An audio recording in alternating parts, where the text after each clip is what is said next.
Bonjour, je m'appelle Gérard Cross, je suis acteur, j'ai été acteur et j'ai été aussi producteur et j'ai commencé comme chansonnier dans la vie.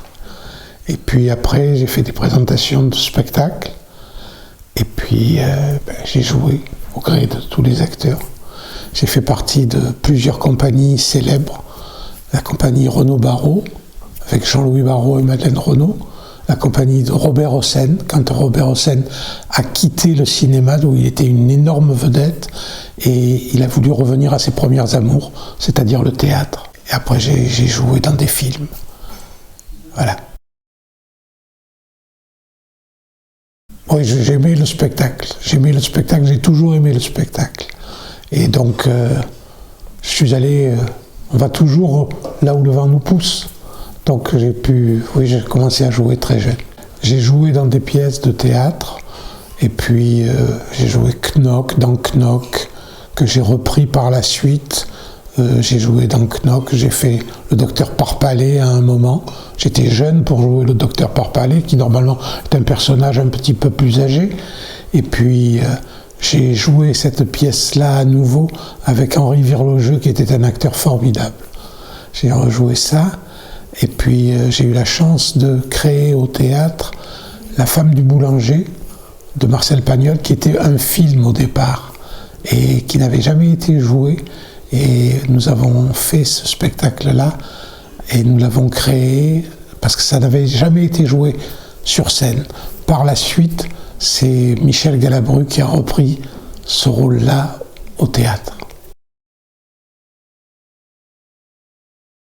J'ai fait du musical, j'ai fait des spectacles avec Johnny Hallyday, j'ai fait de longues tournées, et puis j'ai fait l'Olympia, qui était un spectacle avec des variétés, des vraies variétés, et puis des vedettes. Donc j'ai fait ça. J'ai joué des petits rôles, des rôles moyens, des seconds rôles, et puis j'ai eu la chance de jouer 2 ou 3 fois des rôles principaux. J'ai joué dans Chris Romani, j'ai joué aussi après dans un film avec Jean Richard qui s'appelait Le Caïd de Champignol. Le Caïd de Champignol, puis j'ai fait un film avec Bourvil et Adamo, Salvatore Adamo, le chanteur, et avec Bourvil, qui était un acteur formidable, qui nous a pris un petit peu sous sa protection et qui a encouragé Adamo, qui était vedette de la chanson, pour faire ses débuts d'acteur. Bourvil, merveilleusement humain. C'est vraiment une personne que vous désiriez connaître et qui vous ouvrait ses bras très facilement, qui se livrait à vous, et comme il se livrait au public. Et il m'avait dit une chose, il m'avait dit, quand je lis un personnage, je voudrais toujours qu'il y ait au moins une scène qui soit un petit peu nostalgique ou romantique au moins, pour ne pas être qu'un clown. Claude Zidi, j'ai eu la chance de tourner 2 ou 3 fois avec lui.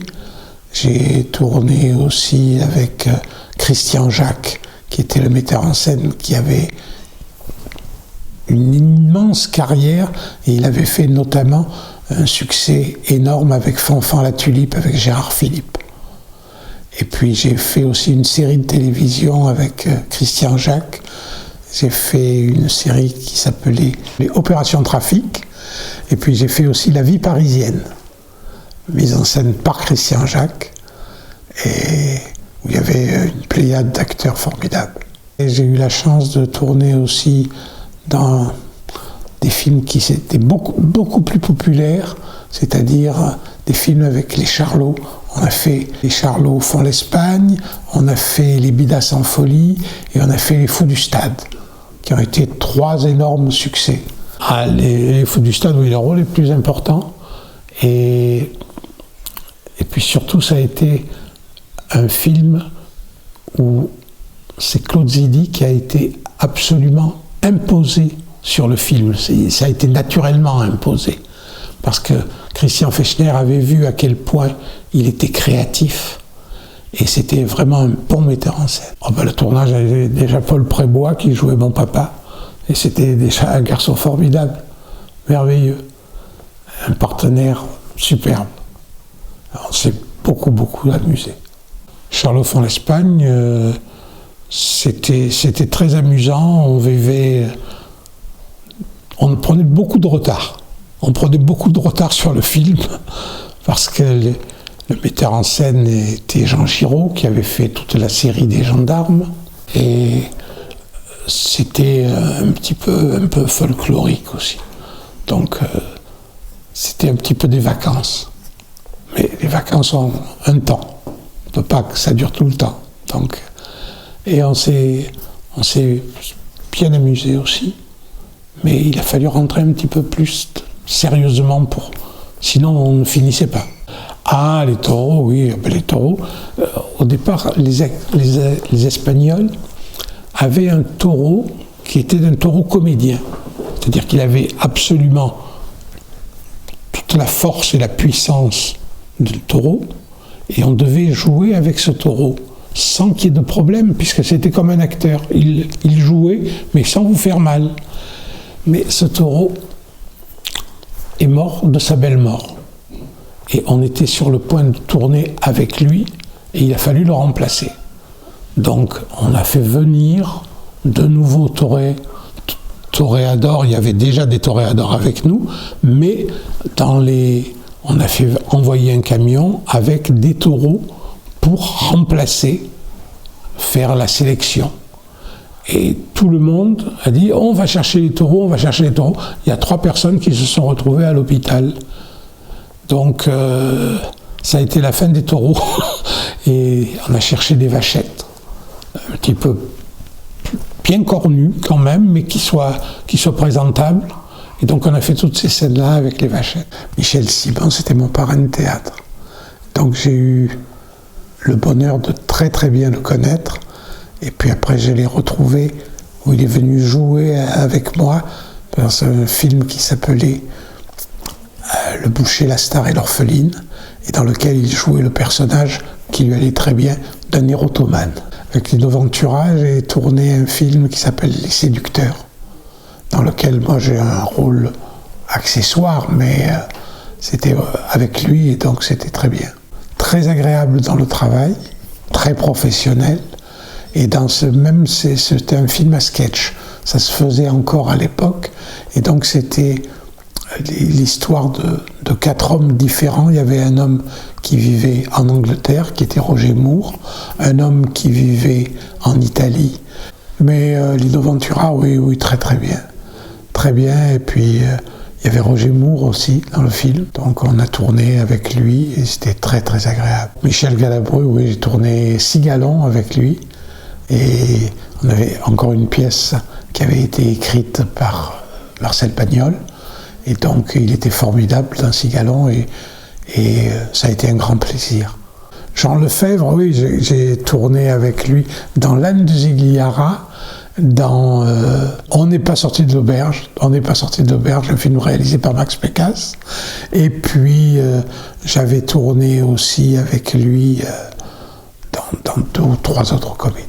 Très amusant, mais c'était un joueur.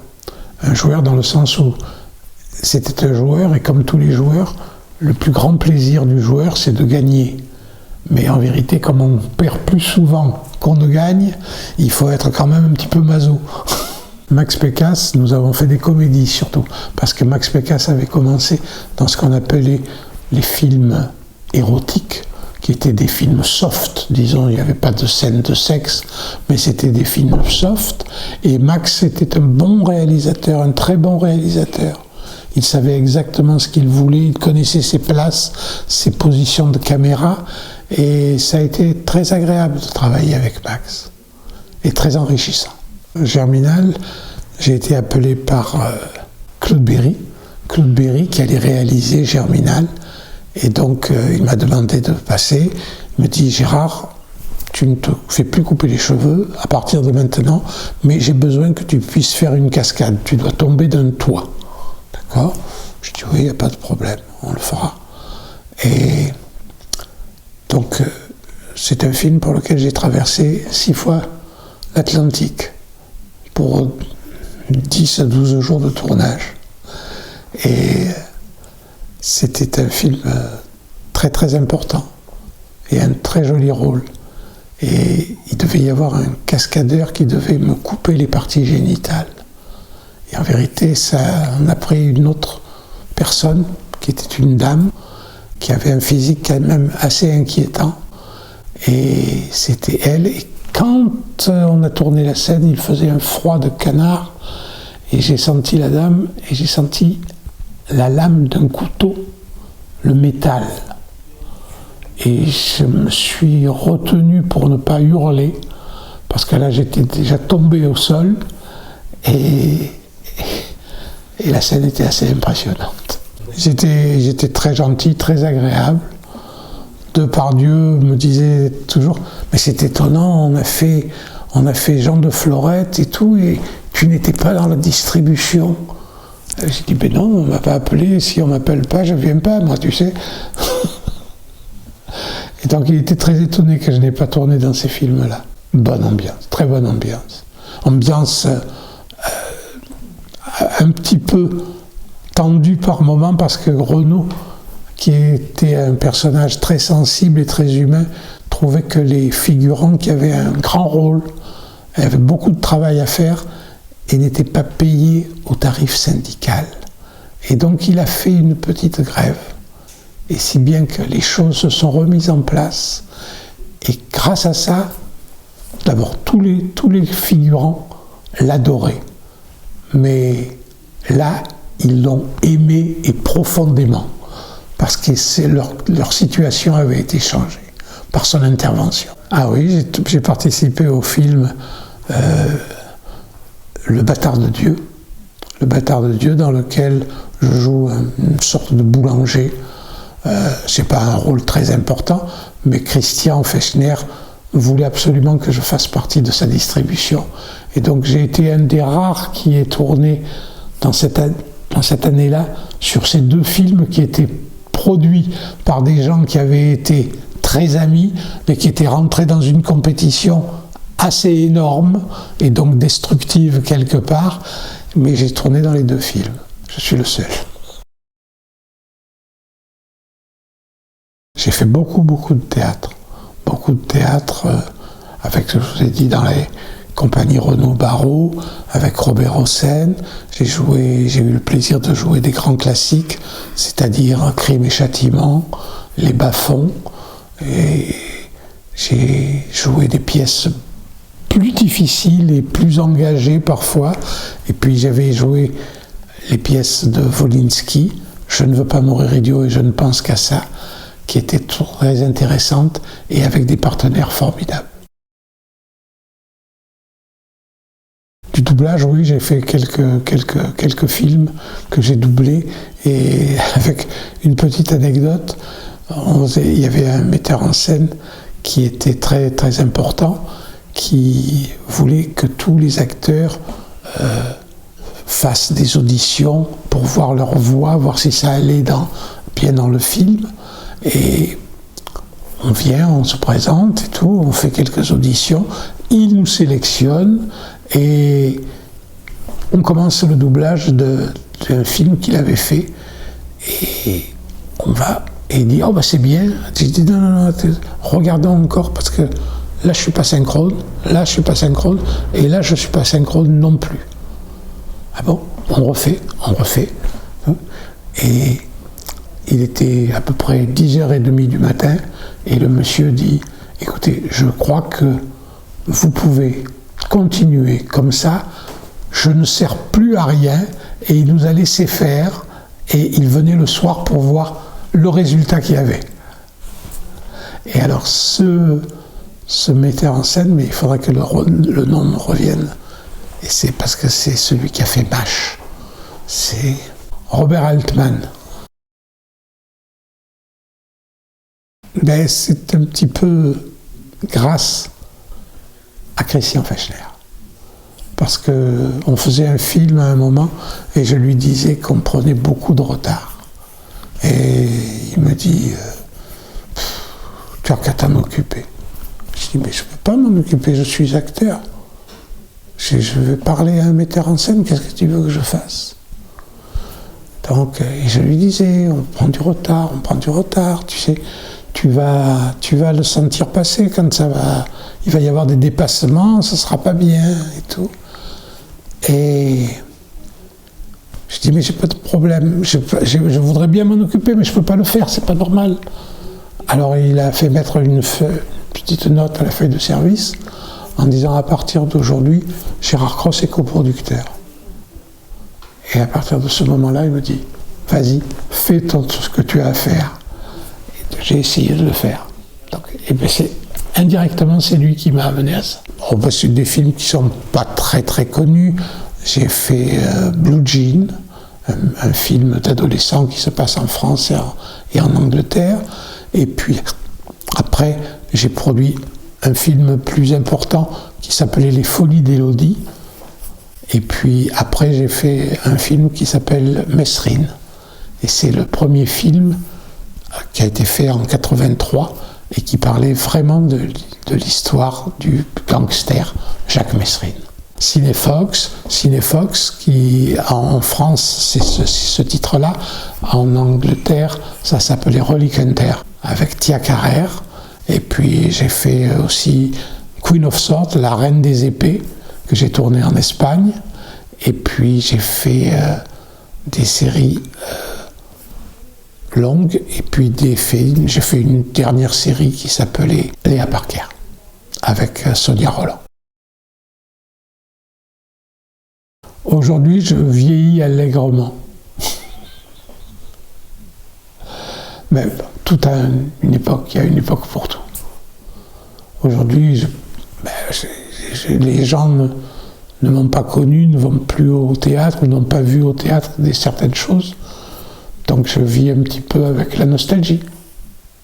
Mais vous voyez, vous me demandez, je dis tiens, il y a quelqu'un qui s'intéresse encore à moi. Et je vous en remercie.